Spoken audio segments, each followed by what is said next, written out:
Hello, everyone. A very good evening to all our viewers who are tuning in to Kopi With Vans. This is your host, Vans here. Yes, we are back, and today is Wednesday, and it's 9 p.m. So it's Kopi with Vans. But because of the weather is a little unpredictable, and I'm also starting to exercise more, so no more coffee, it's water. I'm sure my guest speaker is also having his cup of water, a bottle, probably standing by. So yes, thank you. It's been a great pleasure to meet you all again. Um, Broadcasting from my own home or studio, I call it. That's the best thing. You have your own setups and you have your own materials, and then we go live. Yes, and today the topic. I'm sure you all have seen it. A softer man, a Vans conversation on erectile dysfunction. Without any delay or me introducing it, I am going to invite Dr. Sriram Narayanan. Hello, doctor. Hi, Vance. Lovely to be on your show again. How are you doing, sir? I'm fine. I'm fine. It's great. I'm on stay-at-home notice in a hotel, having come back Okay. from Dubai, so I'm doing just fine. Okay. I mean, it looks like some kind of a operating theater. You are not, right? I just wear my scrubs. It makes me feel comfortable, but it I is a see. hotel. Okay, okay. So I'm sure you are comfortable there as well. So yes, Doctor, today we are talking about this topic, and I think you have been in the show for almost about, I think, 2 times, 3 times, Doc. Yeah, Yeah, yeah. and The I'm also last a time senior was about consultant. pelvic congestion in women. This time it's about erectile dysfunction in men. We can't seem to get out of the PCS, right? pelvis. Yeah. And also Dr. Sriram Narayanan is a senior consultant, a vascular and a venous surgeon in Gleneagles Hospital. Thank you, doctor, for joining us. And we are going to jump into the topic right now. Okay. I'm going to pull up the slides and then we can start talking about this. Erectile dysfunction is common and not all urological. So, doctor, could we have a basic understanding what is ED is all about? ED is the failure to be able to get a satisfactory erection. Now, what is satisfactory and to whom it should be satisfactory to, that can be a matter of some debate. But essentially, erectile dysfunction is when you don't get an erection that is hard enough and lasts long enough. That's erectile dysfunction. Okay. Sadly, it is extremely common. You have the Massachusetts Male Aging Study, which was a very, very large study that was published some years ago now. And it showed that 40% of men in their 40s, 50% in their 50s, 70% in their 70s, and so on, they have erectile dysfunction. So uh, I'm 50, which means when I sit in a group of peers who are also 50, about half of us have erectile dysfunction. But ED is such a strange topic. Men can crack jokes about it. They can send dirty WhatsApp pictures on chat groups. But their own erectile dysfunction is something we just find it impossible to talk about. And the problem that happens is that the topic is brushed under the carpet. You have some very dodgy medications and snake oil and all kinds of treatments being peddled online. Many of them don't work. Some of them are frankly dangerous to your health. So rather than put such a common condition under a taboo topic and not talk about it, I think it's important to understand that there are very good scientific reasons why it occurs. We understand it well, and it is quite easy to treat it. So treat it just like a medical condition rather than something you need to push under the carpet. Thank you, doctor, for the short and a nice explanation. But we are not going to leave you alone there because there's a series of questions that's already been planned up for you. But All right. doctor, I know you are a vascular surgeon, but why does a vascular surgeon talking about erectile dysfunction? You're not a urologist. Yeah, no, I'm not a urologist, and this is the strange thing. Over 50%, in fact, almost 60 odd percent of all erectile dysfunction is because of vascular causes. If the blood doesn't flow in, there is no erection to be had. The erection is created by blood flow into the penis when you're excited or stimulated. If there's no blood flow, which is what vascular surgery deals with, the blood flow in the arteries and the veins, you cannot have an erection. So the basis of most types of erectile dysfunction, the underlying basis is a problem in the blood flow. So I know that instinctively, like with when we discussed pelvic congestion syndrome, because if it's in the pelvis, Yep. people go to a gynecologist in women. But we now know that pelvic congestion is actually varicose veins in the pelvis. It's a vascular condition. It's the same thing here. That if there isn't a good enough erection, the chances are more than 50% of the time it is a vascular condition. And yes, that's why we treat it. Thank you, doctor. Of course, we see the numbers here. 40s is a bit scary. Usually we see that certain kind of illnesses like atherosclerosis only happens at the age of 70s Hmm. and 80s. People having myocardial infarction, but right now the numbers are coming down. But that's a relevant topic. But why am I bringing this? Because I'm seeing the numbers here as 40s. So is 40s the youngest, or it can go No, as no, low we've as had 20? 23-year-olds. Yeah, we've had some very young ones as well. It is getting younger, actually. And Singapore has one of the youngest age groups at which it begins. There is a reason for it. You see, we all follow a day night rhythm. It's called the circadian rhythm in the body. Our hormones go up and down, and our system works in a particular way. We were never designed to be awake at night. We were designed to hunt in the day when there's daylight and then hide in caves at night to stop being eaten up by predators and animals. Because our night vision is not as good as that of an animal. The hunting animals have far better night vision. So we are designed to wind down at night. And the key hormone for that is cortisol, the steroid hormone cortisol. It follows a specific daylight rhythm.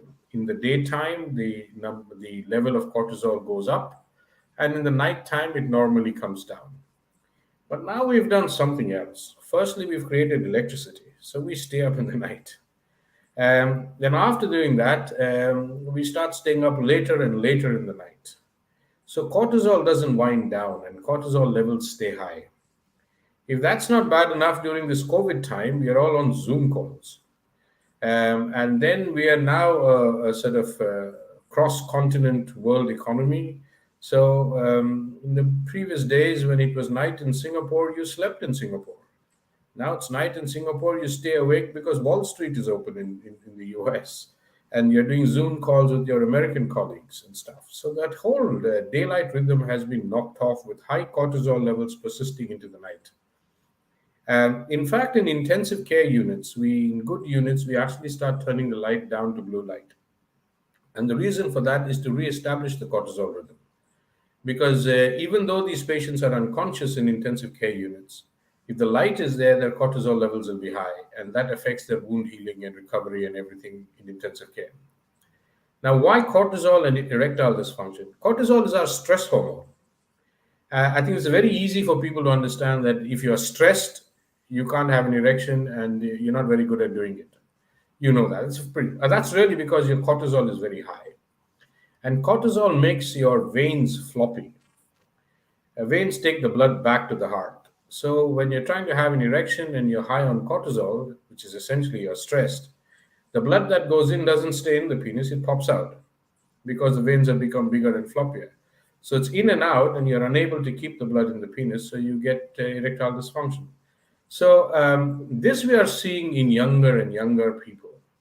The 35-year-old vice president Citibank kind of character with an open-top Mercedes, living the lifestyle, who stays up late at night, late-night lawyers.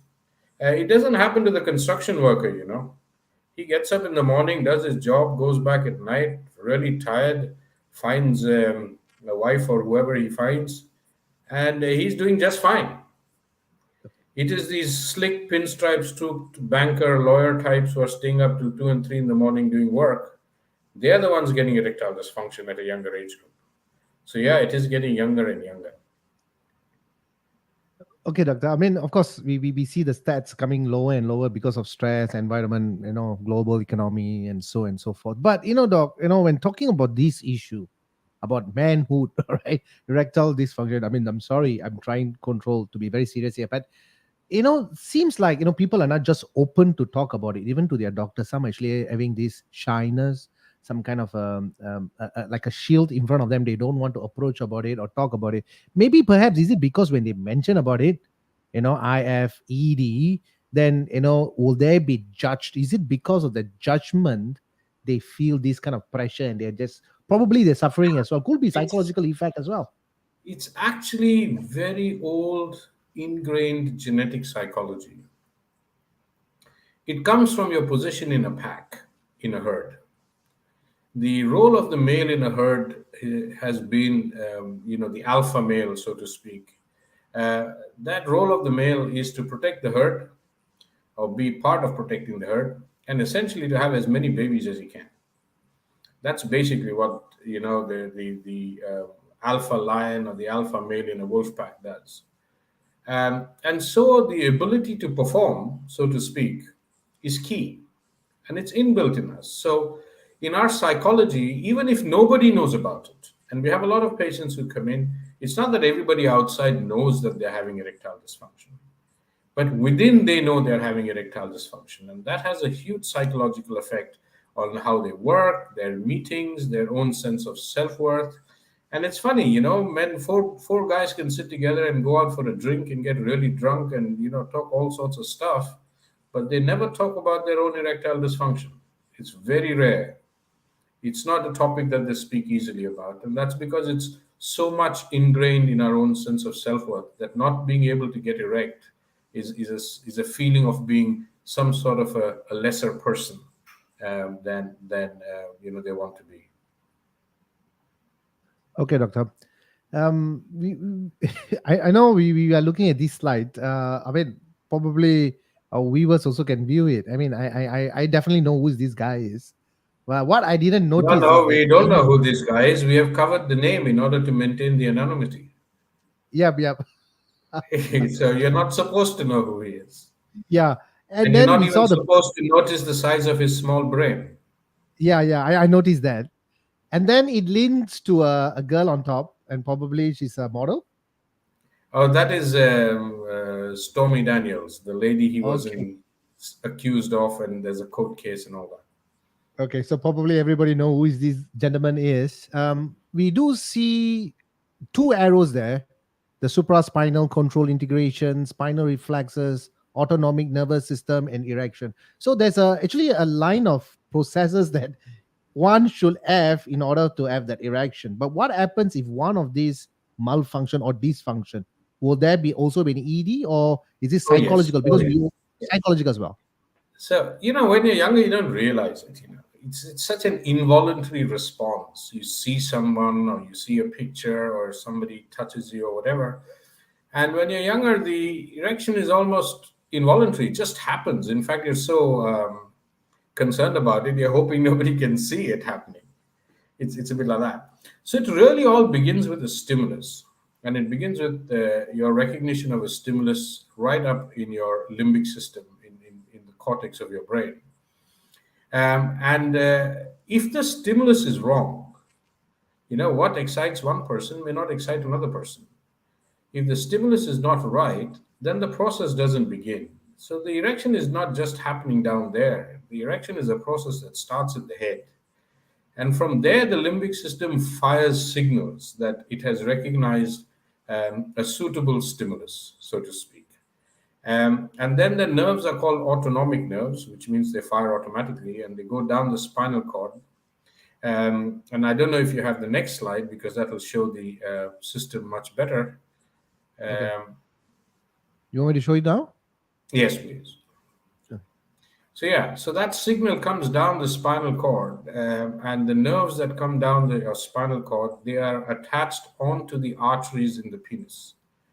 So they release a molecule called nitric oxide. Now, nitric oxide is the magic molecule of vascular disease.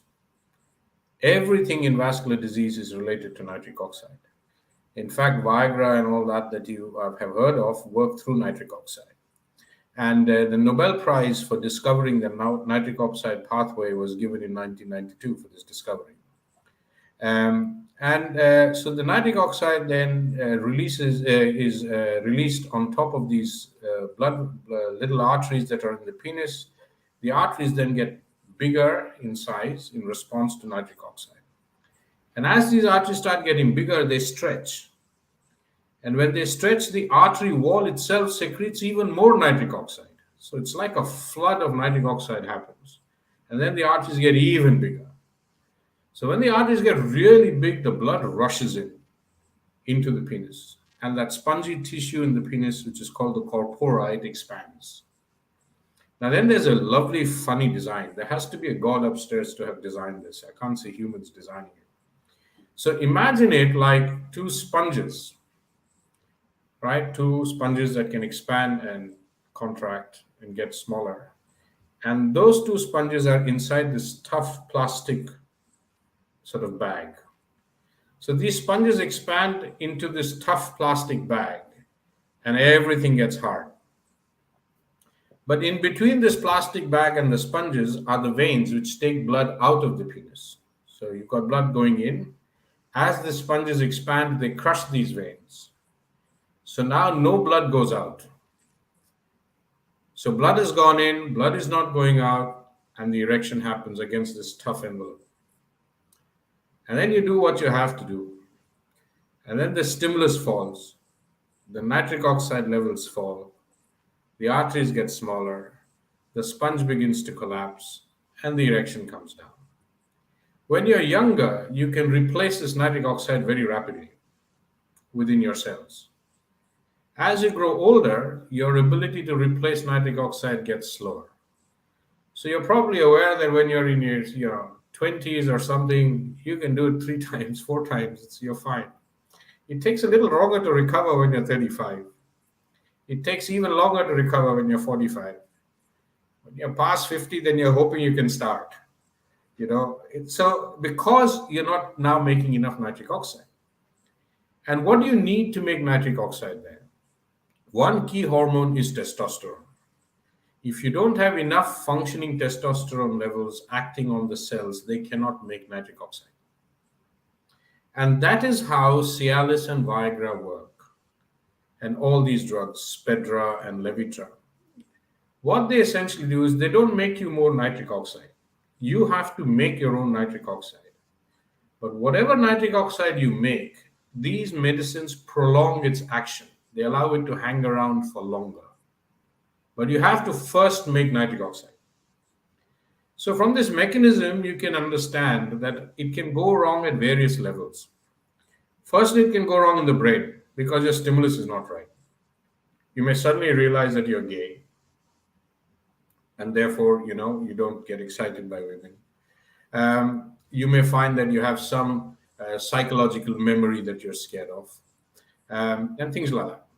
Then if you have a problem in the spine, it can go wrong. If you have a problem with the nerves, which is one of the ways in which diabetes can affect you, that signal may not come down to the penis.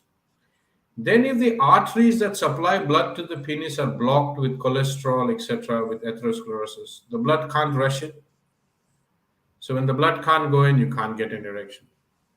Then once all this goes in, for the arteries in the penis to expand, you should make enough nitric oxide. When all this goes right, you must make sure that the veins don't take the blood out too quickly, so that what goes in stays in and doesn't sort of rush out.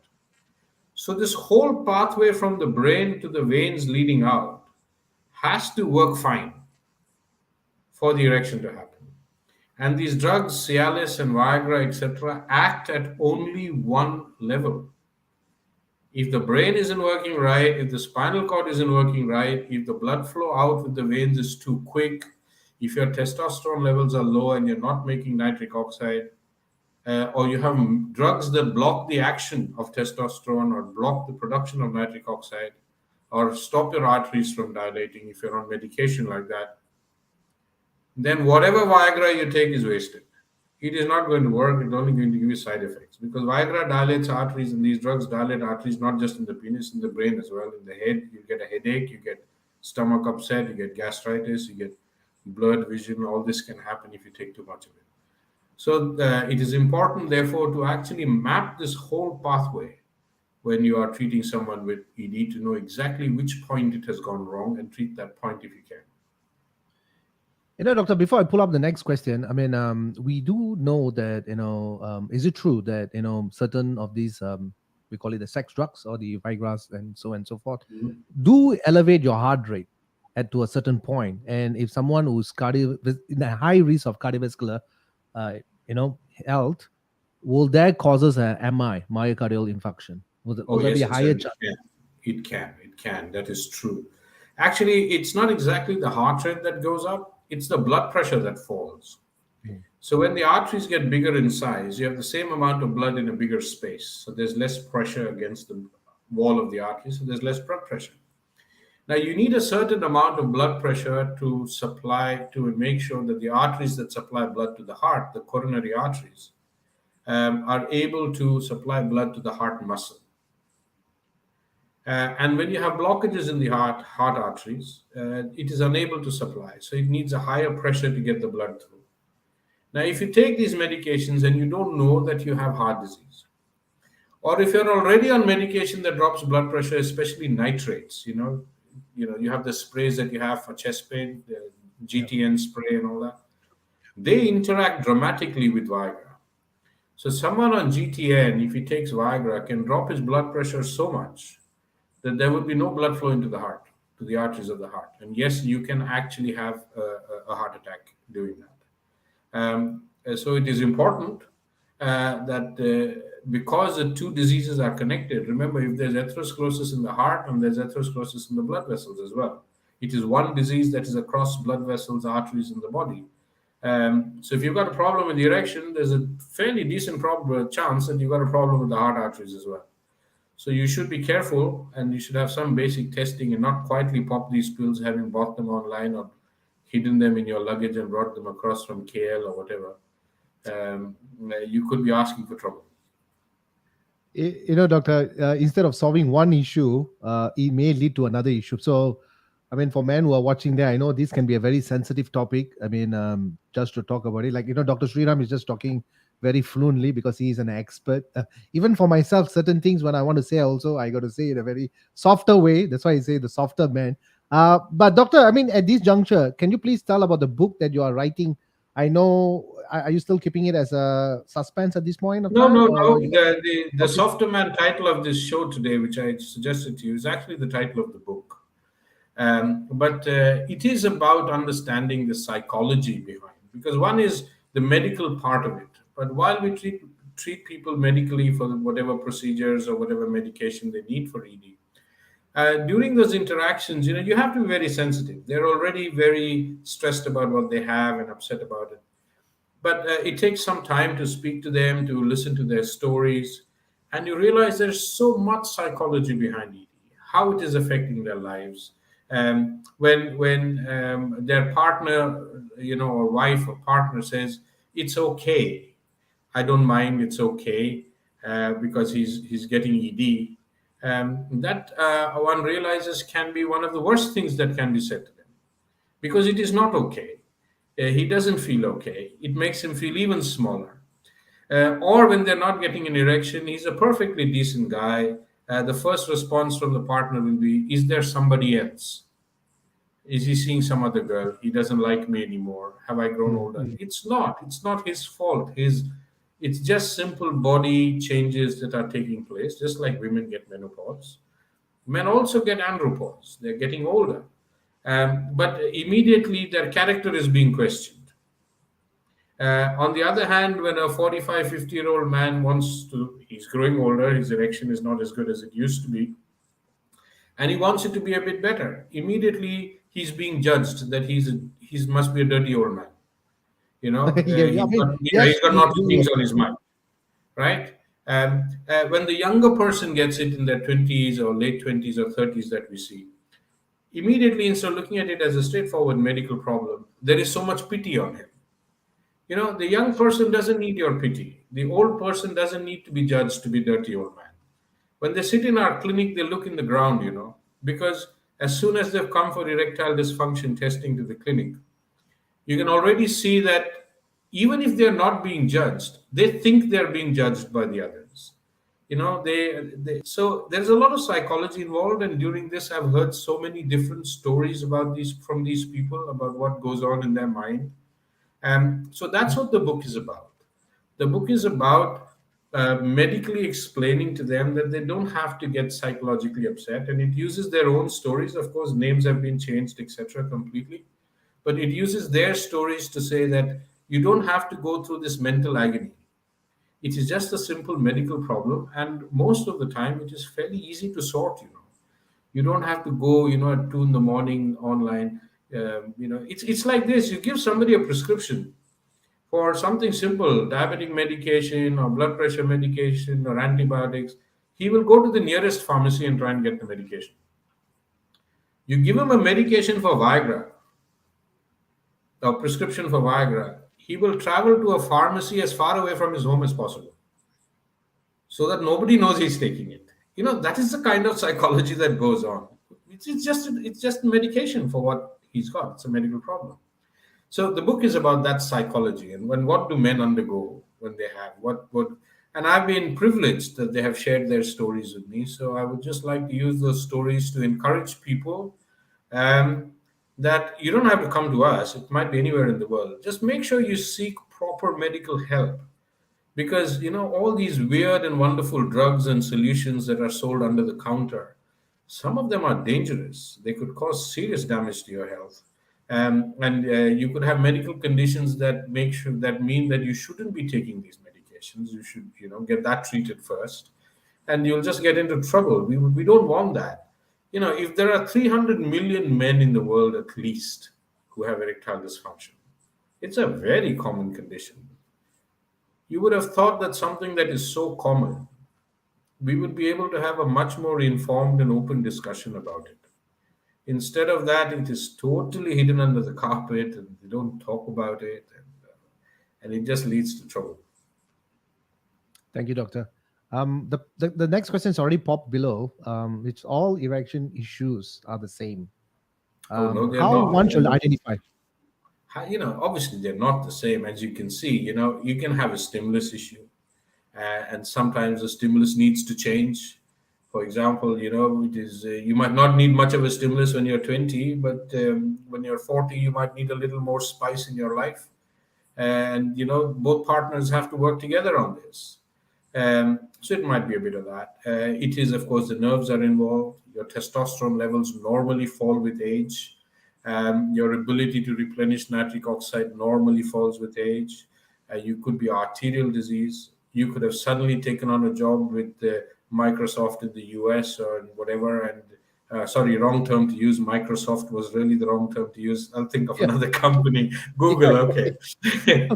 Google, right. Given the current topic, that is not a word to use. And you're now staying up 2 or 3 in the morning with Zoom meetings, and so your cortisol levels are high. COVID times, you're worried. Businesses are going wrong. Um, the causes for all this are very different, and each of them has to be identified, and you can actually identify them with testing, because you can map the whole pathway with testing, if it's done properly. So they're not thank all you, the doctor. same. Thank you for that. So we're going to go into the next slide. Yes, doctor. So we are. I mean, the first the time I looked at this particular picture, it actually I thought it was a atherosclerosis. Plaque is filling up the artery walls, but unfortunately, it's not. It is happening in the man's penis. Yes, because arteries all over are affected, and the size of the artery of the penis is slightly smaller, than within the penis, that is, than the arteries that supply the heart. So the effect of atherosclerosis, which doesn't take place at one point, it takes place all over the body. It's a systemic disease. Um, the effect of that narrowing is actually seen earlier in the penis than it is seen in the heart. In fact, erectile dysfunction is a silent marker of underlying heart disease. And on an average, you will get erectile dysfunction about 2.3 years before you have a heart attack. So it is like a warning flag if you're suddenly beginning to see erectile dysfunction for no reason. More than getting the penis checked out, you should get the heart checked out, which is perfect for the cardiovascular I month. think both have to be checked, doctor. Both have to be Both. checked out. So if you see this, if the artery is patent, if it is open, then you are potent. If you're not patent, you're not potent. It is as simple as that. Patent is potent. So if you look at the healthy artery on the left of that slide and the blocked artery on the right, as blood pressure, diabetes, high cholesterol, smoking, weight, and physical inactivities progress, your arteries will get narrow and narrower and narrower. Your heart risk goes up, your erectile dysfunction risk will get worse. Then you correct it the other way with medication. You stop smoking, you start exercising, you get on a low calorie diet, you cut down cholesterol, you have low salt for the blood pressure, and you start opening your arteries up again. You're opening up arteries to the brain, you're opening up arteries to the heart, but believe me, you're also opening up arteries to the penis. It's as simple as that. You keep the arteries open, your sex life is open. You keep the arteries closed, that's the end of your sex life. It's fairly simple. So patent is potent. So it's a clear indication, doctor, indicator as well. You mentioned 2.5 years or even for above that, it's like a warning sign. But of course, obesity, stress, like we mentioned about the cortisol levels, all these plays a very part in everyone's life. So one, if it's not relaxing themselves, especially for men who are in a high stress job, chances is, possibility, yeah. I Hmm. know this is the month of cardiovascular month we are talking about in February, but why are we talking about penis and erectile dysfunction? Yes, it has a link in between the both, and that's why Dr. Sriram Narayanan was actually explaining to us about ED. So, doctor, you mentioned clearly between the heart disease and ED as a linked. For general screening, all right, a man who reaches around 40, is there a certain age where, like you said, okay, yearly you have to do a test, or every 3 years you have to do a test? Is there a age indication? Because we know that ED can even happen to early 20s. Yes. So, is there any screening that recommended Well, by like I said, professionals? the early 20s and early 30s ED should, you don't have to jump to heart screening. Because the early 20s and early 30s ED is related to veins flowing out too quickly. Their arteries are usually still fairly healthy, their testosterone levels are still fairly normal, and that's not an issue. Once you cross the age of 40, it is worth having a cardiovascular screen in your 40s, probably every couple of years, and by the time once you go past 50, probably once a year. And you don't need to do dramatic cardiovascular screening. There are a couple of basic things you need to do. You need to do what's called your HbA1c, hemoglobin, glycated hemoglobin levels, which gives us a measure of how well your sugar has been controlled over the last 3 months.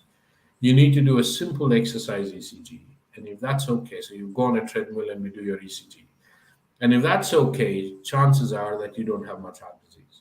But of course, if you're on a corporate program and you can have a slightly more extensive cardiac screening, then it's certainly worth doing a CT scan of the heart, CT calcium score, coronary score, a full blood profile for cholesterol and all that.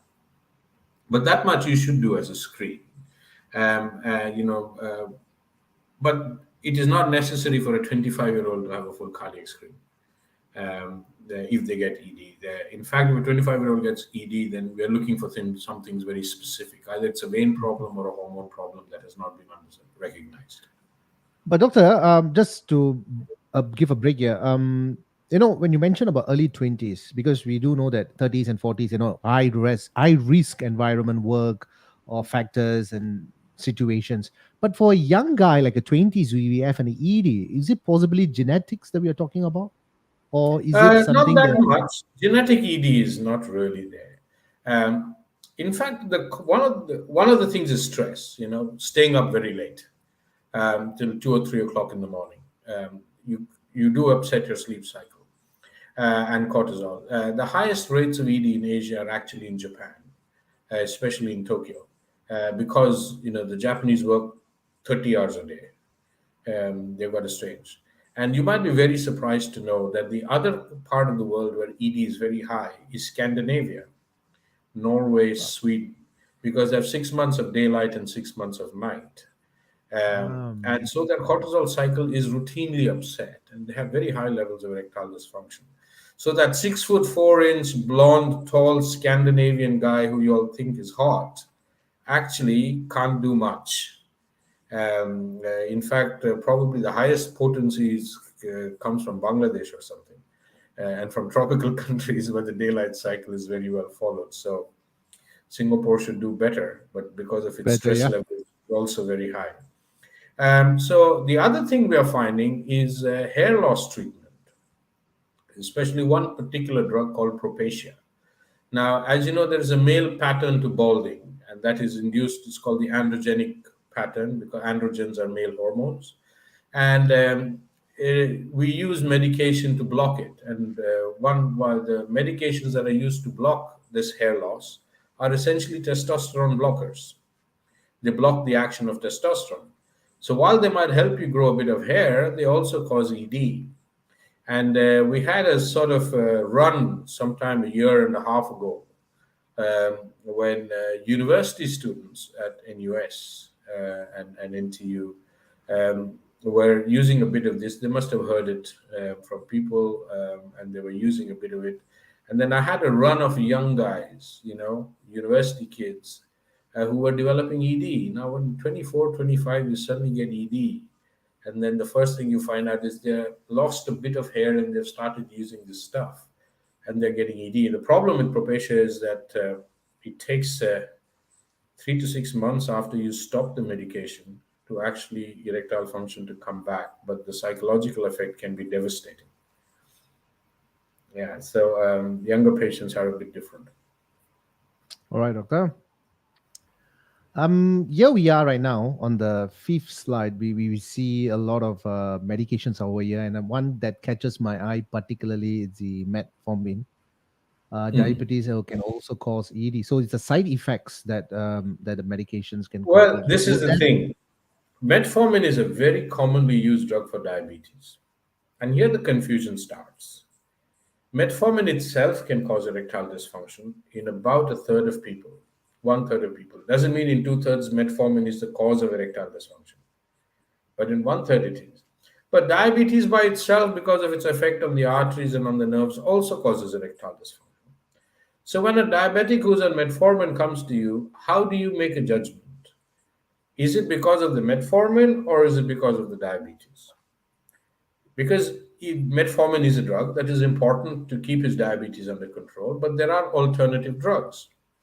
Similarly, a very common blood pressure, heart disease medication are beta blockers, beta bisoprolol, blocks? Yeah. metoprolol. These are very, very commonly used. But they are also very strong causes of ED. They will cause erectile dysfunction because they don't allow the arteries to dilate. They keep the arteries permanently sort of flopping. That's their job, to keep your heart functioning. But we have developed alternative beta blockers, specifically nebivolol, which is a medication that is also beta blockade but doesn't cause so much ED. And therefore, it is important to distinguish, if the people start developing ED on these medications, is it from the tablet or is it from some other underlying cause? Because these tablets are also essential for their health. So if we can avoid stopping these medications, we should not. But it is possible with testing to say that it is the drug causing the problem or is it an underlying problem causing the problem. And on the same slide, I've also put PD5 inhibitors, and all Mm. PD5 inhibitors will interact with these angina medications, GTN Yes. sprays that Yeah. people use. So there are four PD5 inhibitors. PD5 is a substance that causes nitric oxide to get destroyed. And if you inhibit phosphodiesterase 5, that's the enzyme, that's what PD5 stands for, then you can prolong the action of nitric oxide. And there are four of them: Viagra, Cialis, Levitra, and Spedra. They're all part of the same group. They all work in terms of how differently, in terms of how quickly they act and how they have side effects. So, for example, Viagra should not be taken with food. Cialis should be avoided with food. Cialis can last for 2 to 3 days, while the action of Viagra doesn't last that long. It lasts Levitra is a sort of softer form of Viagra in the sense it causes less side effects, but then it also causes less potent response. Spedra is this instant action. It doesn't get influenced by alcohol. It doesn't get influenced by food. You absorb it properly. It starts working within 15 to 25 minutes, but lasts only for 6 hours. So depends on what scenario you're in. If you sort of want baseline to keep your function going, you probably want to be on Cialis. If you're know that you're going to get lucky, then you probably want to take Viagra and hope you don't have side effects. But if you don't know, you've gone on holiday to Phuket or something, and you probably want to keep some Spedra in your pocket just in case you get lucky. And if you get lucky, pop it, and the alcohol won't get in the way.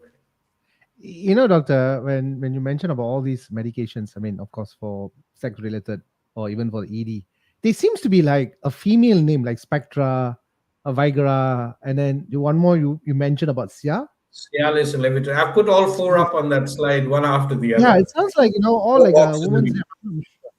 So I think Well, probably these women are are. important because who's the erection for? Oh, yeah, that's right. That's very true. You know? It's for them, obviously. Yeah. So yeah, Um, it is end user targeting, yeah, and I know as they we say. have covered these. we end users, of course, the man users. I mean, of course, I mean for the both sexes as well. Doctor, I mean, can treating heart disease with medicines make ED better? I mean, of course, we talk Yes. about these relative The answer is between the yes. both. Yeah, The answer is yes. Because when you're treating, when we say heart disease, it's a very wide topic, specifically coronary artery disease, blockage of the coronary arteries. Assuming your ED is because of our blockages to the penis arteries, and assuming that you also have coronary artery disease due to blockages, then yes, treating that disease will make your erectile dysfunction better. There is no doubt. But if and your erectile dysfunction has got some other cause to it, then heart disease treatment doesn't do the trick. So, for Doctor, example, the fourth line over yeah, there, testosterone replacement. yeah, Now, when you get older, your testosterone levels drop. That is just normal. Testosterone increases your muscle mass, but it doesn't just increase your body muscle mass, it also increases the mass of your heart muscle, which means now you've got more muscle in your heart, so it needs more blood supply. Now, if you've got underlying blockages in your arteries to your heart, with less muscle, it might not show. But when you have more muscle needing more blood flow, you will start feeling the strain. So, if you put people on testosterone replacement without checking if their heart is strong enough to take it, you can actually precipitate a heart attack in these patients and heart failure. So, people are prescribing testosterone replacement treatment very easily without doing a basic check on whether their heart is fit. So that should not be done either. Just prescribing testosterone because someone wants to look and feel a bit younger, this new anti-aging thing that has gone on. There is nothing called anti-aging. You're only prolonging the end of your life. You're not stopping aging at all. But you've got to do it with care and make sure that you've done at least a baseline test to make sure, a simple exercise ECG before you do it, before you start someone testosterone replacement, I think is warranted. Otherwise, people will and have great erections, but heart attacks when they use their erections. now it's going to be useful, not useful at all. Not And useful. and You and don't I'm, want to. I know it's a great way to die. You might as well die in glory, but I'm not sure you want to do that. but as we speak, I just saw the picture extremely on our site on the example on the Oh, right that's a little side, the cartoon last of step. yeah, that's a Yeah, snake charmer trying to get it going. okay. That's a on little, the softer side, no one is looking very potentially excited there, especially no, oh, yeah. one I is think doing I the think soft. that guy needs a cardiac screen before he goes any further with the snake charmer. But I mean, Yeah, I know it looks like a funny picture, but that's the point I'm trying to make. That people resort to this sort of silly, unproven, crazy treatments when most of these can be actually diagnosed and treated in a fairly simple medical way. And it's not very difficult to do that. You just have to follow a sequence of steps to make sure you can identify where in the pathway it's gone wrong. And you don't need to call a snake charmer into your bedroom to try and get the erection going. thank you, doctor. That's well said in that part. Of course, proper medications and proper advice, I think, is very, very crucial as well. We're going to go to the next slide. We are looking at the erectile dysfunction hemodynamic study. What can we learn from here, Doctor Sriram? Okay, this is simple. What we're trying to find out, is there a blood flow problem in the penis? The old way to do it, and still in most places, the standard and most available way to do it, is to give somebody or induce a medical erection using a drug called Caberjet, which causes the arteries to dilate. It's a very fine needle that is used to put medication into the penis. Um, and it's a test dose, and you then use the ultrasound to measure blood flow. The problem with ultrasound measurement of blood flow is that it is very operator dependent. And when you're doing ultrasound on the heart or on the tummy, we can rest our hand on the tummy and our hand is still. But the penis is a little mobile, so it's very difficult to keep your hand still when you're doing the ultrasound. It takes some practice to do it, and the results are not always that reproducible. With erectile dysfunction hemodynamics, it is far more controlled and far more accurate, and the information you get is more. So what we do is we put a blood pressure cuff on the arm, we put a blood pressure cuff on the thumb, because the artery to the thumb is about the same size as the artery in the penis. And also, even if they have diabetes, for some reason, the artery to the thumb doesn't get affected. It stays healthy. So you have a healthy artery to compare, but the drug has been given in the penis and not in the thumb.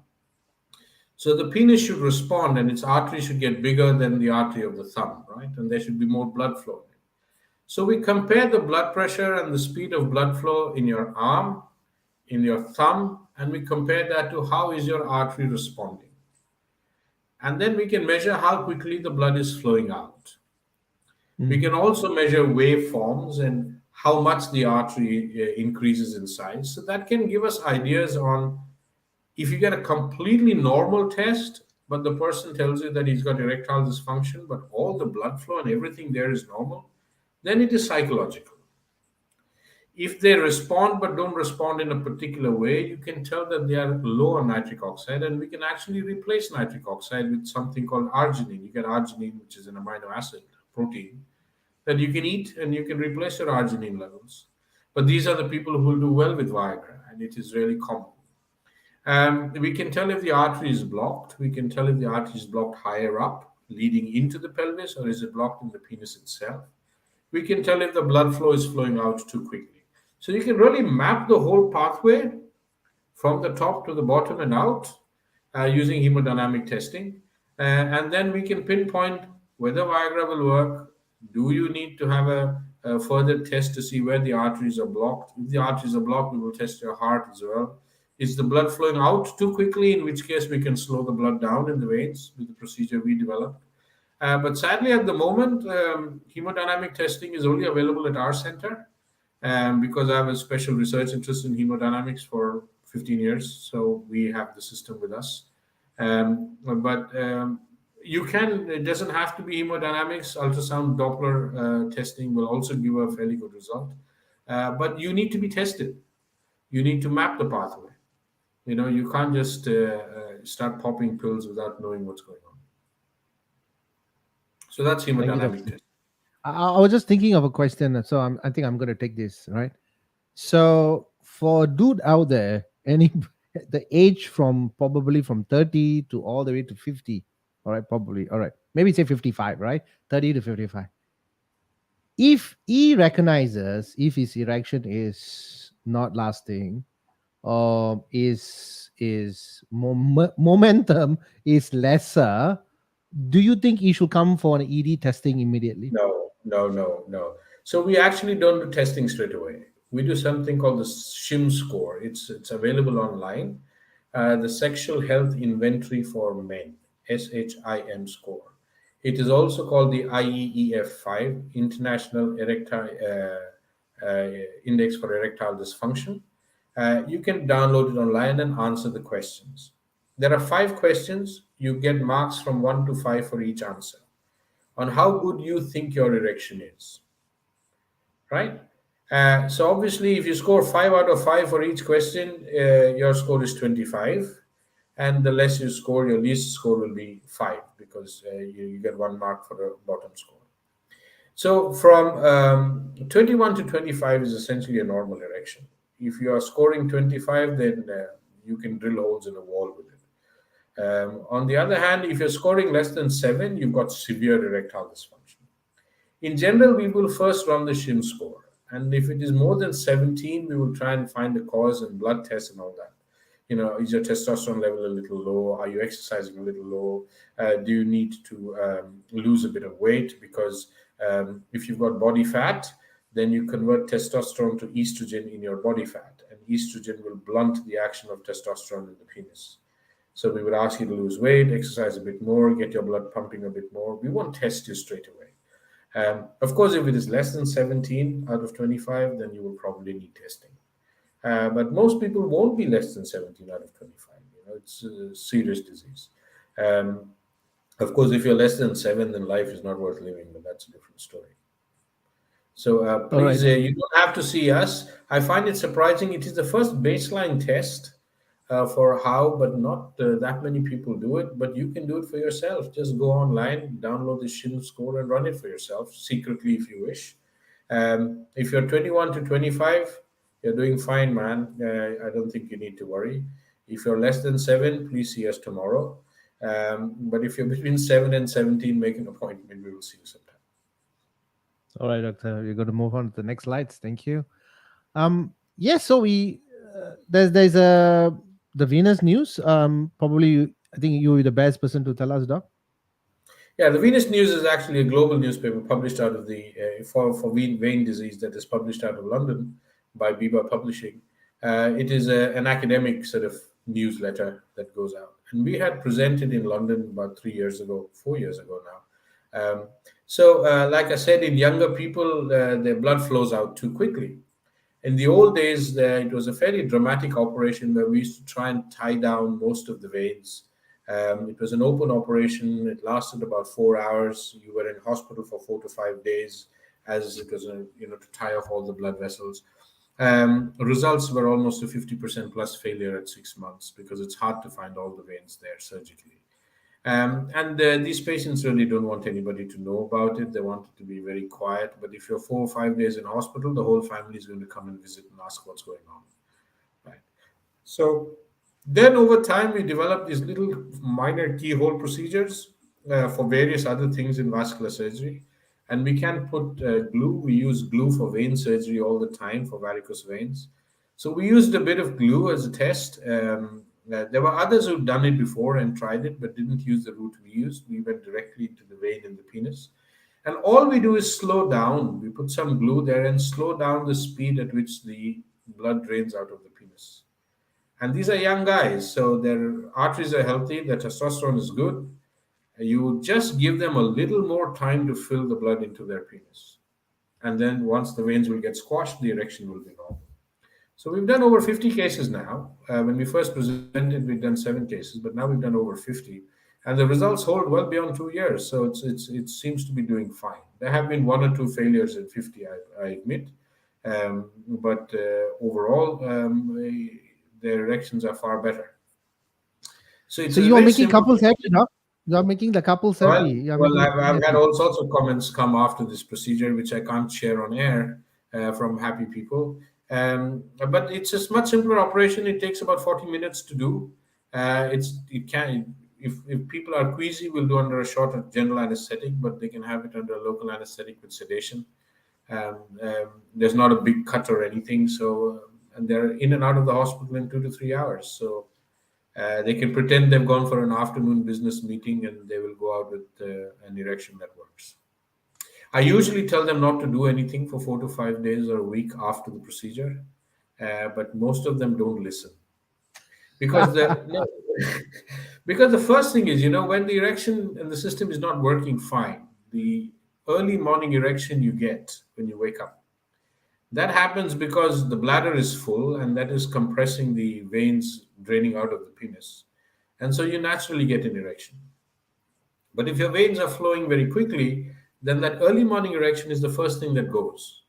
And if you ask these patients, they'll say, yeah, for the last year and a half or 2, I'm not getting that early morning erection.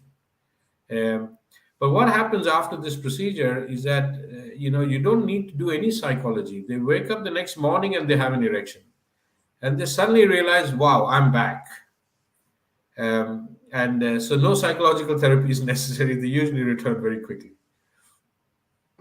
Doctor, I mean, as much as we talk about this, I think there will be a lot of psychological effects as well. I think one man can go through, because we can understand if his younger brother, we call it, or Willie, he has a couple of names that we can call him. If it's not functioning at the speed of what he's supposed to, I think that manhood or that kind of confidence, the character, the everything, I think just crushes down on him, and I think that could be also Yes. lead to other psychological issues as well, doc. It does. It does. It leads to tremendous psychological issues. They don't know where to turn. If they're very religious, they find it even more difficult to deal with it. We know that sexual dysfunction in those who are more religious is far more difficult to treat. You can have all sorts of extremes of behavior because of anger. Relationships get upset.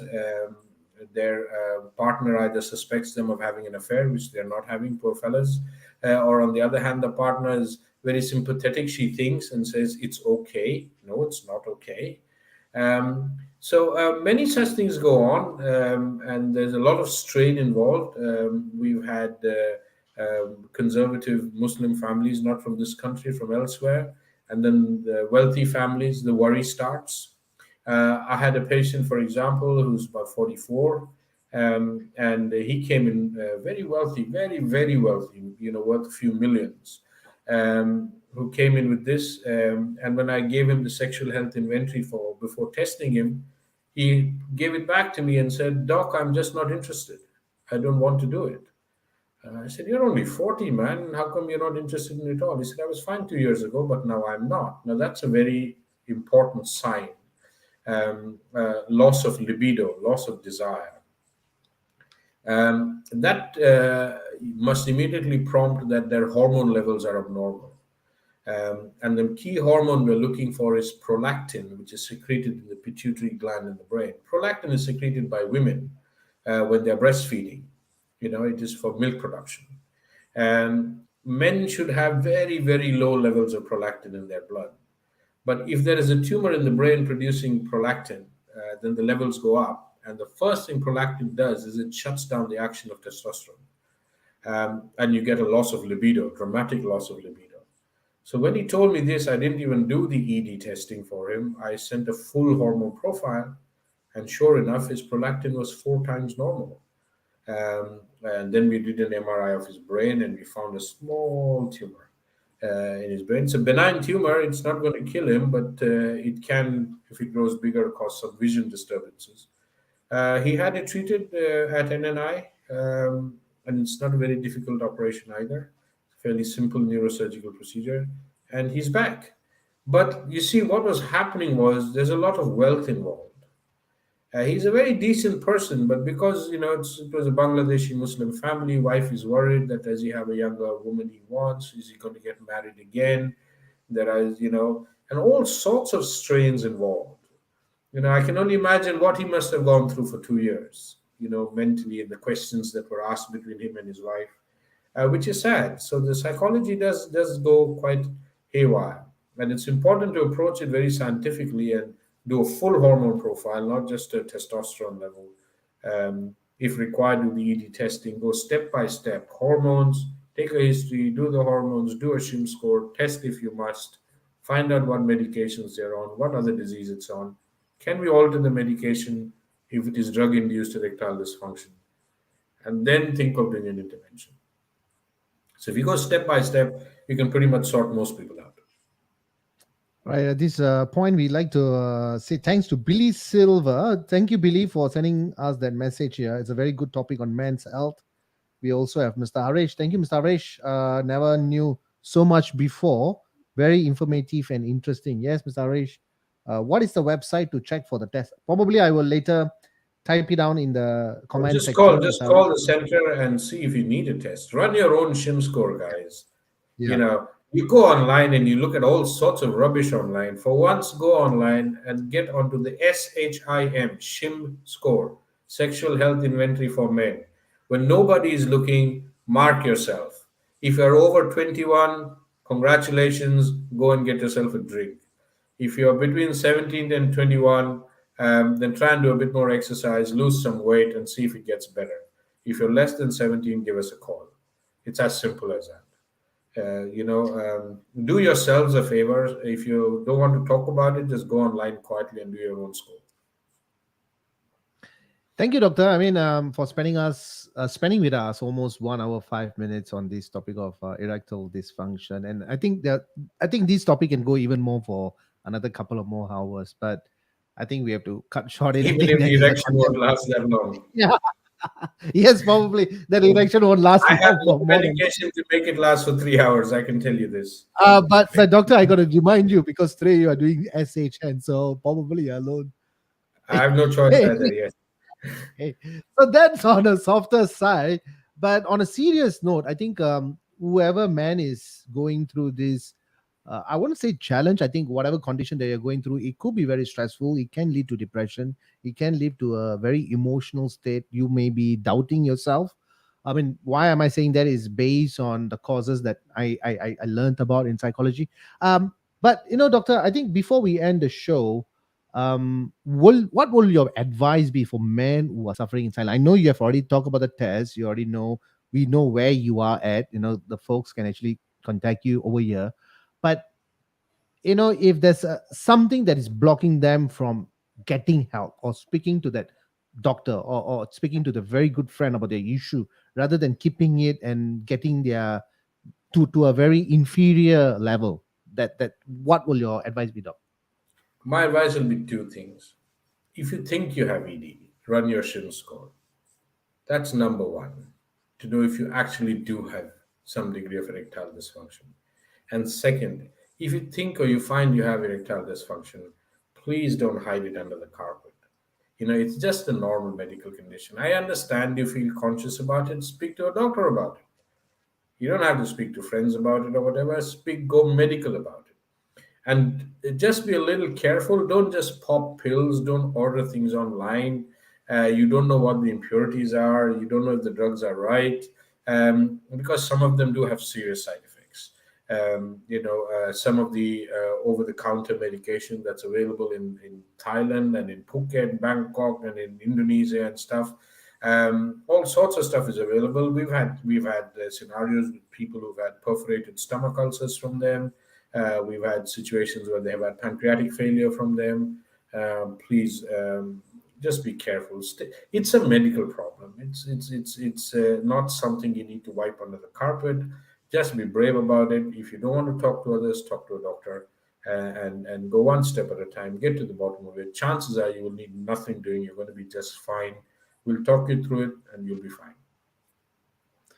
Thank you, Dr. Sriram Narayanan. He's a senior consultant, vascular and a venous surgeon from Gleneagles Hospital. Thank you, sir, for spending with us almost 1 hour 10 minutes. I know it's a SHN for you. You can't go anywhere, and there's no one with you. So probably you are resting well and recover. We will definitely have to catch up a coffee.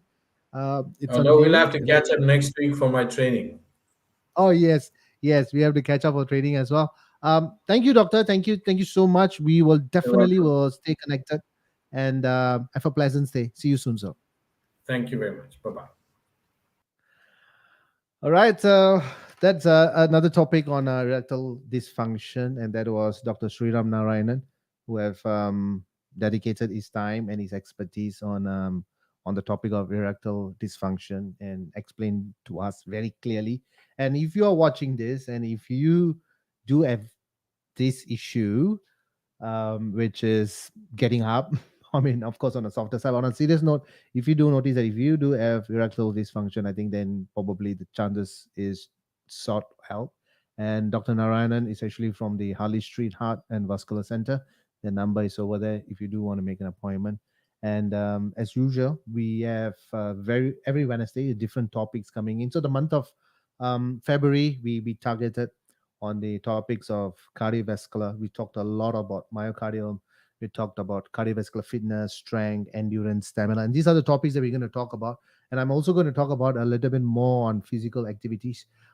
certain basic exercises. It's nothing rocket science, like how Dr. Sriram Narayanan explained very clearly with all the numbers and medications, not very deep. But exercises, even doctor also say that exercises is very, very important, very crucial for our body, psychologically, physically, emotionally. All these three things have to be connected. And to be very honest with you, even if you do a 10 minutes walk, it's perfectly fine. Even if you're doing a 5 minutes walk, it's perfectly fine. Not too long back, someone say, you know what, I need to train exercise for 40 minutes, 1 hour. You don't need to. Just a 5 minutes will be good. We'll be back again with a different topic on Kopi events, and that will be I think a different topic. I just not too sure what the topic, but the topic will definitely will pop up. I'm gonna say sayonara and catch you all very soon. Till then, bye bye.